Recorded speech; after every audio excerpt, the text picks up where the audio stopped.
Shalom teman-teman. Ya, pada kali ini saya akan menjelaskan tentang Pancasila sebagai sistem filsafat. Ada beberapa pokok bahasan yang akan kita bahas pada kali ini. Yang pertama ada pendahuluan, kedua ada ontologi, ketiga ada epistemologi, keempat ada aksiologi, dan terakhir ada kesimpulannya. Oke, Pancasila adalah dasar negara dan ideologi bangsa Indonesia yang memiliki peran penting dalam kehidupan berbangsa dan bernegara.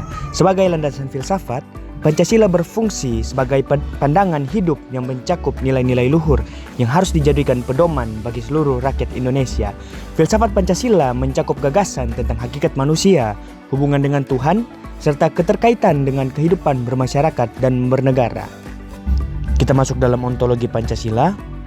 Ontologi adalah cabang filsafat yang membahas tentang hakikat realitas. Dalam konteks Pancasila, ontologi mengacu pada pemahaman tentang hakikat manusia, alam semesta, dan Tuhan. Pancasila memandang bahwa manusia adalah makhluk ciptaan Tuhan yang memiliki martabat dan hak-hak asasi yang harus dihormati. Realitas ini juga mencakup hubungan manusia dengan lingkungan dan sesamanya, serta tanggung jawab manusia untuk menjaga keharmonisan dalam kehidupan. Yang kedua, epistemologi Pancasila. Epistemologi adalah studi tentang sumber, sifat, dan batasan pengetahuan. Pancasila sebagai sistem filsafat menekankan pentingnya kebenaran yang bersumber dari nilai-nilai luhur yang universal seperti keadilan, kemanusiaan, dan gotong royong. Pengetahuan yang mendasari Pancasila bersifat multidimensional, mencakup aspek rasional, moral, dan spiritual. Pengetahuan ini tidak hanya didapat dari akal semata, tetapi juga dari pengalaman hidup, tradisi, dan nilai-nilai budaya bangsa Indonesia. Yang ketiga, aksiologi Pancasila. Aksiologi membahas tentang nilai dan etika yang menjadi dasar bagi tindakan manusia. Dalam konteks Pancasila, aksiologi menekankan pada pentingnya nilai-nilai moral seperti kemanusiaan, keadilan, dan persatuan. Pancasila mengajarkan bahwa setiap tindakan manusia harus didasarkan pada nilai-nilai yang luhur dan menjunjung tinggi martabat manusia.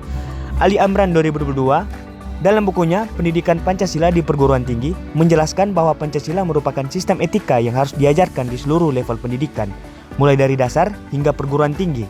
Hal ini bertujuan agar generasi muda memahami betul nilai-nilai Pancasila dan menerapkannya dalam kehidupan sehari-hari. Kesimpulannya, Pancasila sebagai sistem filsafat merupakan fondasi yang kuat bagi kehidupan berbangsa dan bernegara di Indonesia.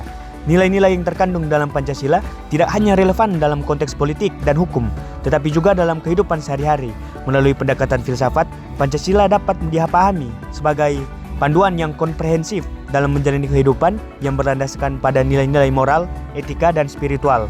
Pemahaman tentang Pancasila sebagai sistem filsafat sangat penting untuk ditanamkan, terutama di kalangan generasi muda.